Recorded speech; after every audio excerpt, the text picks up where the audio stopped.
मैं एक बार जगन्नाथपुरी गया था, आप भी गए होंगे। तो मैंने मंदिर के महंत को पूछा कि ये भगवान का प्रसाद माने वहां दाल और चावल मिलता है प्रसाद के रूप में, वो मिट्टी की हांडी में क्यों बनाते हैं आप? तो उसने एक ही वाक्य कहा, मिट्टी पवित्र होती है। लेकिन वो जो नहीं कह पाया महंत, वो आपको मैं कहना चाहता हूं कि मिट्टी न सिर्फ पवित्र होती है, बल्कि मिट्टी सबसे ज्यादा वैज्ञानिक होती है। क्योंकि हमारा शरीर मिट्टी से बना है। हम जब मरते हैं ना और शरीर को जला देते हैं तो 20 ग्राम मिट्टी में बदल जाता है पूरा शरीर।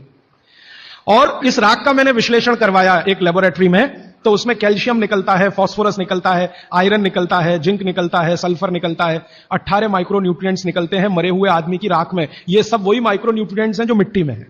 तो महंत कहता है कि मिट्टी पवित्र है, इसलिए हम मिट्टी के बर्तन में ही दाल पकाते हैं, भगवान को पवित्र चीज ही देते हैं, अपवित्र चीज भगवान को नहीं दे सकते।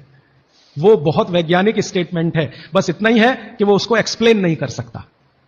अच्छा, मैं वो दाल ले आया और भुवनेश्वर लेके गया, पुरी से भुवनेश्वर। भुवनेश्वर में CSIR का एक लेबोरेटरी है, council of science and industrial research का लेबोरेटरी है, जिसको रीजनल रिसर्च लेबोरेटरी कहते हैं। तो वहां ले गया, कुछ वैज्ञानिकों से कहा ये दाल है, उन्होंने कहा हाँ ये पूरी की दाल है। मैंने कहा इसका विश्लेषण करना है, इस दाल में क्या है? तो उन्होंने कहा हमारे पास पूरे इंस्ट्रूमेंट नहीं है, हमारे पास जो जो चाहिए वो नहीं है, आप दिल्ली ले जाओ तो बेहतर है। तो मैंने कहा दिल्ली ले गया तो खराब तो नहीं होगी? उन्होंने कहा नहीं होगी, क्योंकि ये मिट्टी में बनी है। तो पहली बार मुझे समझ में आया मिट्टी में बनी है तो खराब नहीं होगी। तो मैं ले गया दिल्ली तक, सच में ले गया। और भुवनेश्वर से दिल्ली पहुंचने में आप जानते हैं करीब करीब 36 घंटे से ज्यादा लगता है। दिल्ली में दिया, कुछ वैज्ञानिकों ने उस पर काम किया और उनका जो रिजल्ट है, जो रिसर्च है, जो रिपोर्ट है, वो ये है कि इस दाल में एक भी माइक्रो न्यूट्रिएंट कम नहीं हुआ पकाने के बाद भी। तो प्रेशर कुकर की दाल को जब उन्होंने रिसर्च करके देखा तो उन्होंने कहा इसमें माइक्रो न्यूट्रिएंट्स बहुत ही कम है। मैं पूछा परसेंटेज वाइज बता दो, तो उन्होंने कहा अगर अरहर की दाल को मिट्टी की हांडी में पकाओ और 100% माइक्रो न्यूट्रिएंट्स हैं तो कुकर में पकाने में 13% ही बचते हैं, 87% नष्ट हो गए।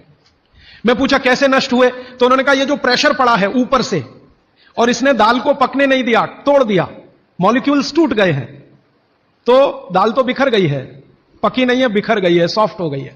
तो खाने में हमको ऐसा लग रहा है कि ये पका हुआ खा रहे हैं, लेकिन वास्तव में वो नहीं है। पके हुए से मतलब यह होता है कि जो माइक्रो न्यूट्रिएंट्स आपको कच्चे रूप में शरीर को उपयोग नहीं आते, उनको आप उपयोगी बना लें, इसको पका हुआ कहते हैं आयुर्वेद में। तो उन्होंने कहा कि यह मिट्टी की हांडी की दाल बहुत बहुत क्वालिटी में ऊंची है, बशर्ते कि आपके प्रेशर कुकर की।